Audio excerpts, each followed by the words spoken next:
ఏదైనా special days అప్పుడు లేదా ఇంటికి ఎవరైనా చుట్టాలు వచ్చినప్పుడు ఇలా సింపుల్గా సొంఠం కర్రీ అలాగే కొబ్బరి అన్నం చేస్తే ఎంత బాగుంటుంది కదా. Hello everyone, welcome to my channel. This is Jhansi.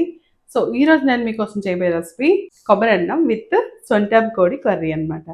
సొంఠం కోడి కర్రీని ఆల్రెడీ నేను చేశాను, బట్ ఈజీ వేలో చాలా టేస్టీగా ఎలా చేయాలో చూద్దాం. కొబ్బరి అన్నం విత్ చికెన్ కర్రీ అనేది బెస్ట్ కాంబినేషన్ అనమాట. సొంఠం చికెన్ 1 కిలో తీసుకున్నాను. సో దానికి సరిపోయినట్టు మనం రైస్ అండ్ కర్రీ రెండు చేసి ఒకసారి చూద్దాం. సో ముందుకు ఆయిల్ వేసుకుందాం. ఒక 3 స్పూన్స్ ఆయిల్ వేసుకుందాం. ఫస్ట్ జీలకర్ర వేసుకుందాం. అలాగే కొన్ని ఆవాలు వేసుకుందాం. తర్వాత ఉల్లిపాయలు,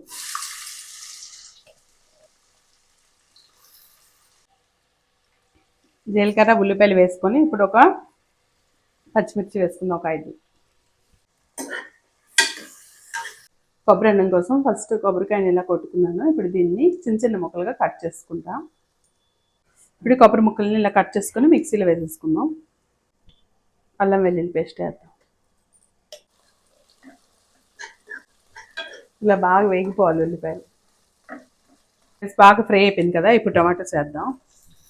2 టమాటోస్ ఇవి మీడియం సైజు. సో ఇప్పుడు కొంచెం ఉప్పు వేసుకుందాం. మ్యారినేషన్లో కూడా వేసాను, ఇప్పుడు వేయద్దు, ఇంకా సరిపోతుంది. మ్యారినేషన్లో ఒక 1/2 స్పూన్ పసుపు వేసాను. ఇప్పుడు కొంచెం పసుపు వేద్దాం. కొంచెం కారం కూడా వేద్దాం. అలాగే ఒక 1/2 స్పూన్ ధనియా పొడి వేద్దాం.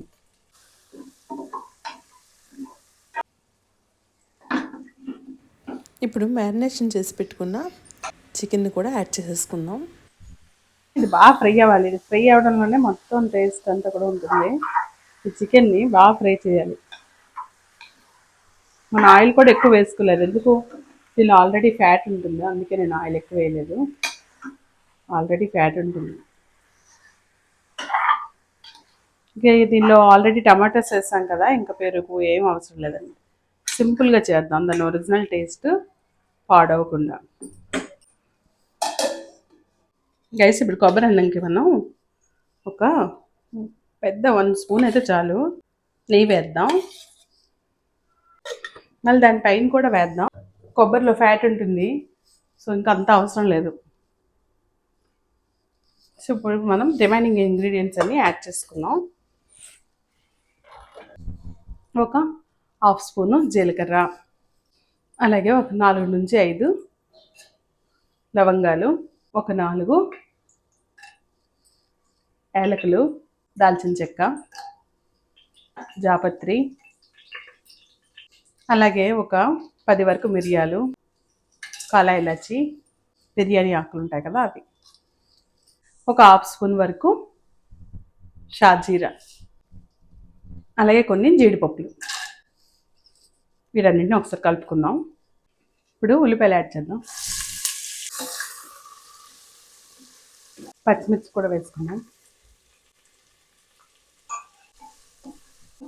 ఇవి బాగా ఫ్రై అవ్వాలండి. ఇలా మనం కొబ్బరిలో పాలు తీసుకుందాం. ఆల్రెడీ కొబ్బరి ముక్కలు చేసి మిక్సీ చేసి ఉంచాను, పక్కన పెట్టాను. దాన్ని ఇప్పుడు మనం సరిపోయిన నీళ్ళు దానిలో వేసుకున్నాను. దీనిలో అల్లం వెల్లుల్లి పేస్ట్ వేసుకుందాం. 1 స్పూన్ సరిపోతుంది, ఎక్కువ అవసరం లేదండి. బిర్యానీలాగా ఎక్కువ అవసరం లేదు, దీనికి ఒక 1 స్పూన్ చాలు. ఎక్కువ ఆయిల్ వేసుకోలేదు, బికాజ్ ఆల్రెడీ కొబ్బరి అన్నంలో బోల్డంత ఫ్యాట్ ఉంటుంది కాబట్టి అవసరం లేదంతా. అండ్ దీని కాంబినేషన్ కూడా మనం చికెన్ కర్రీ, సొంఠం కూర, దాని సొంఠంలో ఫ్యాట్ ఎక్కువ ఉంటుంది. సో ఇప్పుడు కొబ్బరిలో పాలు తీద్దాం. సో ఇప్పుడు చూడండి, ఆల్రెడీ కొబ్బరిని ఇలా చక్కగా మిక్సీ చేసుకున్నాను. ఎంత మెత్తగా ఉందో చూసారా. దీన్ని చక్కగా మిక్సీ చేసుకున్నాను. మిక్సీ చేసుకొని చూడండి, అసలు ఎంత మెత్తగా ఉందంటే అంత మెత్తగా. ఇంకా పాలు ఉంటాయి దీనిలో, డైరెక్ట్ ఇంకేం చేయక్కర్లేదు. తీసుకోండి, సరిపోయినన్ని నీరు అనమాట. దీన్ని ఫిల్టర్ చేసుకోవడమే డైరెక్ట్గా. ఇప్పుడు ఆల్మోస్ట్ అది ఫ్రై అయిపోయింది కదా, నానబెట్టిన బియ్యం వేసుకుందాం.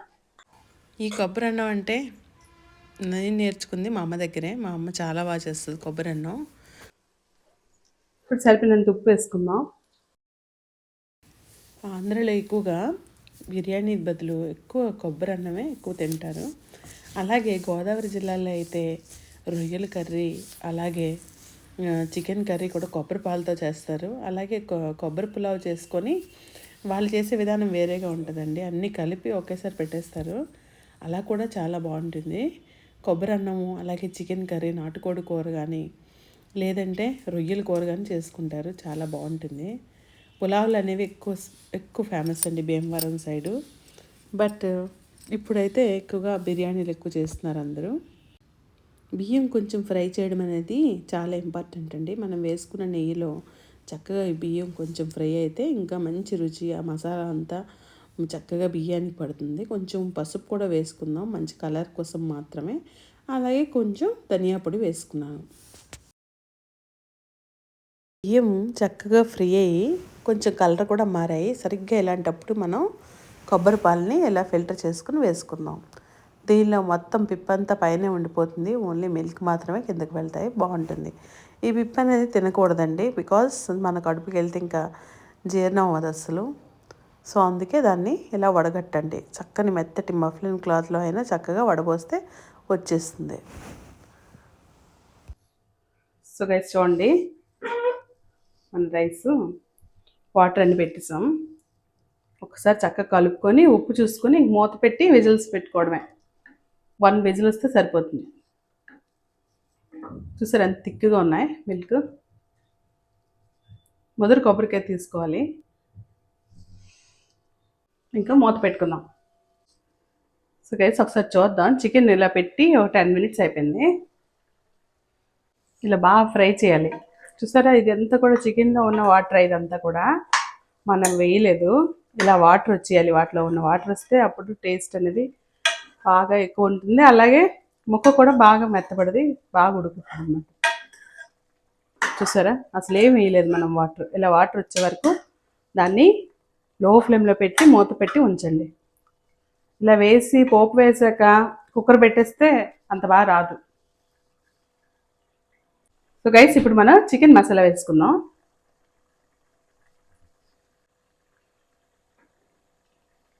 వన్ కిలో కాబట్టి ఒక 1 స్పూన్ వరకు వేసాను, బిగ్ స్పూన్. ఇంక మనం మూత పెట్టేసుకుందాం. కొంచెం వాటర్ వేసి మూత పెట్టుకుందాం. కొంచెం కారం యాడ్ చేస్తున్నాను. కొత్తిమీర అవన్నీ లాస్ట్లో యాడ్ చేద్దాం. కరివేపాకు కూడా లాస్ట్లో వేద్దాం. ఫస్ట్ దీన్ని విజిల్ పెట్టేద్దాం. ఒక 4 విజిల్స్ అయితే రావాలి. అప్పుడు ఒకసారి చెక్ చేసుకొని ఇంకా ఉడకలేదు అంటే ముద్ర మాంసం అయితే ఉడకదు. అప్పుడు మనం ఎక్స్ట్రా మళ్ళీ కావాలి మరొక 2 విజిల్స్. కానీ 4 విజిల్స్ కల్లా ఉడికిపోతుంది మొత్తం. ఇప్పుడు కొన్ని వాటర్ ఆల్రెడీ ఉన్నాయి దానిలో, అయినా మరికొన్ని నీరు వేసుకుందాం. చాలి మాత్రం చాలు, మరీ ములగకూడదు.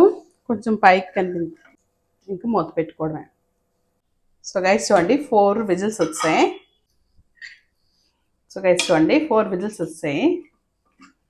చక్కగా ఉడికిపోయి మనకు కావాల్సిన కన్సిస్టెన్సీ వచ్చింది. ఈ మాత్రం చాలు నాకు. ఇంకా ఎక్కువ వాటర్ అయినా బాగుండదు. చూడండి సరిపోతుంది. సో ఇప్పుడు ఉడికిందా లేదా ఒకసారి చూసుకుంటే సరిపోతుంది. ఓ సూపర్గా ఉడికిపోయింది. చూడండి చక్కగా పీస్ వచ్చేస్తుంది. సో ఉడికిపోయింది. ఇప్పుడు మనం రైస్ కూడా చూసుకుందాం. రైస్ 1 విజిల్ పెట్టాను. రైస్ కూడా చూద్దాం. చూడండి రైస్ ఎంత బాగుందో.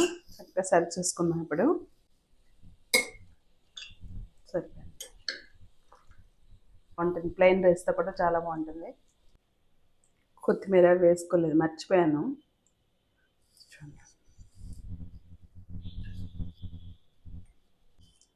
గైస్ మన కొబ్బరి అన్నం కూడా చూడండి విజిల్ తీస్తే ఇలా ఉంది. ఒకసారి కలుపుకుందాం. కొబ్బరి అంతా పైకి తేలిపోయింది. నేనంతా కూడా సిమ్లోనే పెట్టుకున్నాను. సో కొబ్బరి అన్నం రెడీ అయిపోయిందండి. ఇప్పుడు మనం సర్వ్ చేసుకుందాం. చూడండి నార్మల్ రైస్తోనే చేశాను, చాలా బాగా వచ్చింది. వేడివేడిగా తింటేనే సూపర్ ఉంటుందండి. ఈ చలికాలంలో అయితే వేడిగానే తినండి. అండ్ ఈ సొంఠం కర్రీ కొంచెం తక్కువగానే తినాలి. బికాజ్ ఇది కొంచెం అంత తొందరగా జీర్ణం అవ్వదు. సో కొంచెం తక్కువగానే పెట్టుకోండి. అలాగే ఇది పిల్లలకు కూడా చాలా మంచిదండి. కంపేరింగ్ టు చికెన్ మనం సొంఠం తినచ్చు హ్యాపీగా. ఈ వీడియో కనుక మీకు నచ్చినట్లయితే please do like, share, comment and subscribe my channel and hit the bell icon to get more notifications about this channel. So see you in the next video. Till then, bye bye.